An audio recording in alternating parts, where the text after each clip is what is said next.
En attendant qu'il arrive, on a un frère qui veut se convertir.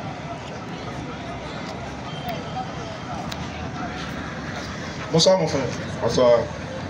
On dit que vous voulez vous convertir. Oui, oui. C'est vrai? Oui, oui. C'est depuis quand vous avez eu l'envie de vous convertir? Aujourd'hui. Aujourd'hui? À quelle heure? Hein? À quelle heure? À 18h. À 18h là? Je suis venu. Non, que je suis venu. Quand tu es arrivé ici en même temps? Voilà. Non, il y a longtemps même, je veux. Voilà, il y a longtemps. C'est là même, il y a longtemps. Ah, c'est bizarre, hein? Non. Il y a quelqu'un qui t'a prêché l'islam?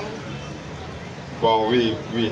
C'est un ami? Oui. C'est un ami, on a mis quartier là-bas. Bon, il m'a prêté l'islam. Est-ce que ça t'arrange? Ça m'arrange, effectivement. Tu es sûr que ça t'arrange? Oui, oui. On ne boit pas chez nous là-bas? Non, moi je ne bois pas. On ne mange pas porc aussi? Porc là, il m'a dit ça. Voilà.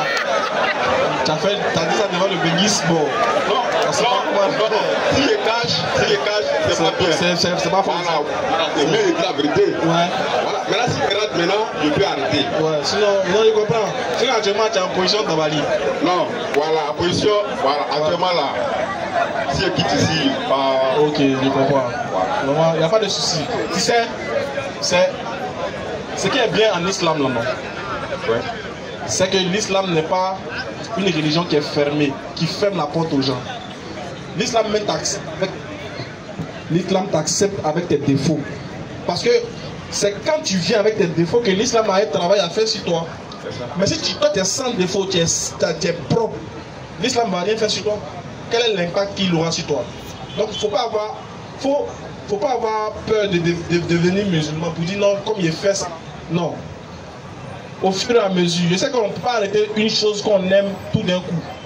Mais nous, avec la prière, là, avec la patience, avec le courage, si ta conversion est sincère, si tu la fais vraiment pour Dieu, non pour les hommes, là, au fur et à mesure, toi-même, tu vas réussir à surmonter les péchés que tu fais. Parce que nous tous là, parce qu'il y a des gens, quand tu dis, tu manges porc, ça c'est haram chez eux. Porc là, c'est pas bon. Puis boisson, c'est pas bon. Mais faire palabre, c'est bon chez lui. Tu as vu, quand on dit porc n'est pas bon, il dit oui, porc c'est haram, hein. Boisson, non mais pas boire. Mais il agresse les gens. Il oublie que ça c'est péché aussi. Tu vois. Donc, quand là nous pardonnons tous pour nos péchés qu'on a commis, donc même si tu avais l'habitude de manger, mais sache que c'est interdit en islam. Mais, au fur et à mesure, il faut prier pour que Dieu t'aide à pouvoir surmonter ça. Et puis bon, il y a beaucoup de choses encore qui sont interdites dans l'islam pour le bien de l'être humain, quoi. C'est pas que ça. Mais on va aller rapidement à ta conversion. Mon frère va faire ta conversion rapidement. C'est pas compliqué, tu lèves l'index avec moi. La communauté musulmane va t'accompagner et tu répètes après moi. L'index droit. Il dit Ashhadu. An. La ilaha illallahu wa ashhadu anna Muhammadan abduhu wa rasuluhu. J'atteste avec ma langue. Je reconnais dans mon cœur qu'il n'y a pas un autre Dieu sauf Allah. Et Mohammed est le messager d'Allah. Mohammed est le messager d'Allah. Mohammed est le messager d'Allah. Jésus-Christ est le messager d'Allah. Est le messager d'Allah. Takbir. Allahu Akbar. Merci beaucoup. On va, dès ce moment, il y a un nom que tu veux choisir. Il y a un nom qui te plaît en islam que tu veux qu'on t'appelle. C'est Mohamed. Mohamed. Ok, merci beaucoup. Attends. Il y a deux tomates. Voilà, on va te donner, on va t'enregistrer. Et puis bon, les gars, toujours fils Abilila, eux aussi, Inch'Allah. Question. Salam alaikum. La dernière fois, j'ai discuté avec un ami chrétien au quartier là. Ok. Et j'ai entendu dans ses propos que, selon lui, Dieu est esprit. Donc je voulais savoir si c'est la même conception en islam. Esprit, ça c'est... Il n'est pas un esprit, mais si on dit il est l'esprit dans le sens, on va dire, comment on appelle ça? dans l'essence, dans son essence, oui. C'est-à-dire que c'est pas quelqu'un qu'on peut, c'est pas quelque chose qu'on peut détecter, qu'on peut sentir, qu'on peut voir. Il est l'esprit, mais pas un esprit. Quand on dit il est un esprit, c'est parmi tant d'autres. Mais quand on dit il est l'esprit, c'est dans le sens d'être la seule entité qui gouverne toutes choses. Dans ce sens-là, l'islam est d'accord avec. Voilà. Mais pas un simple esprit comme l'esprit visible et invisible, tu vois. C'est dans ce sens-là. C'était ma seule question. D'accord, il n'y a pas de souci. On va... Il y a d'autres questions encore? Ok, ça va. On va aussi profiter en même temps de l'occasion qui nous est donnée pour faire un petit rappel aussi à aux gens qui... Parce que beaucoup de gens sont en train d'être trompés. Vous savez, en islam, il y a des gens qui ont gardé l'islam, qui pratiquent l'islam, mais ils sont toujours attachés à leur culture. Donc il y a un groupe de gens qu'on appelle les kémites, qui viennent, quand ils abordent les musulmans, ils arrivent à les tromper et à les faire changer de chemin. C'est-à-dire quoi? Ils font croire aux gens que l'islam est une religion des Arabes et que l'islam est une religion qui est quittée ailleurs et que c'est une coutume arabe. Voilà pourquoi les musulmans s'habillent en arabe, comme les Arabes. Donc pour eux, le fait que le musulman prie en arabe, le fait que le musulman va à la Mecque pour faire le pèlerinage, le fait que le musulman porte un boubou, pour lui, ce musulman-là n'est pas fier de son origine africaine, mais ce musulman a plutôt adopté, ou bien c'est plutôt tropicalisé en arabe, comme on les appelle les noirs-arabes. Donc ils disent que il faut que vous laissiez la religion des Arabes pour aller faire ce que vos ancêtres, pour retourner aux coutumes de vos ancêtres. Si vous ne faites pas attention, vous allez tomber dans le piège. Parce que le piège, c'est quoi? C'est que l'islam n'interdit pas à un musulman, ou bien l'islam ne demande pas à un musulman, à un africain, de délaisser sa culture, ses origines. Non. L'islam ne dit pas ça.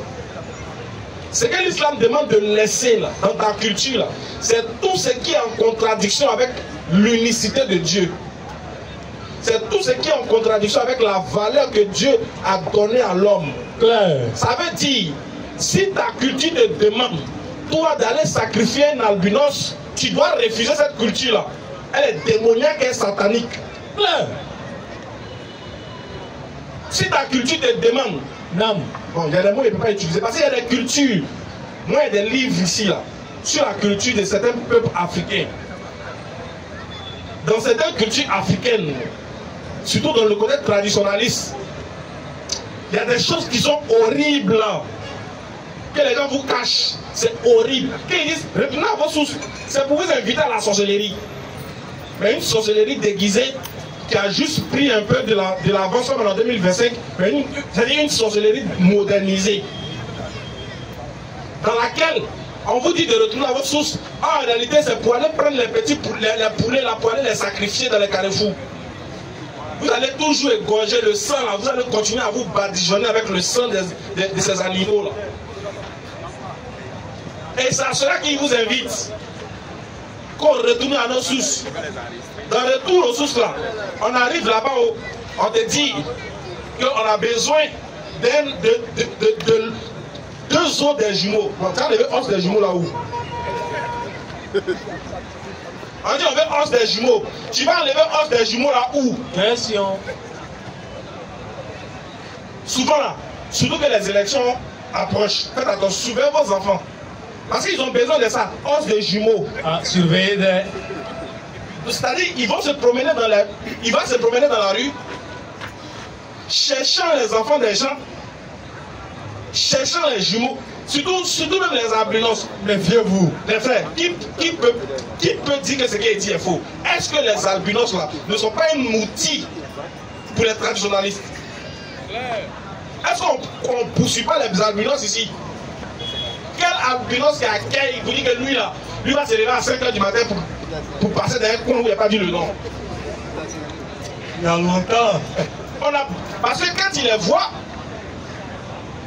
parce que dans la tradition, on sait que ce qui représente un albinos, c'est un trésor même qui est là. On ne gagne pas ça 2 fois. Dans les traditions, là, albinos, là, c'est un cas sûr. Ça n'a pas photo.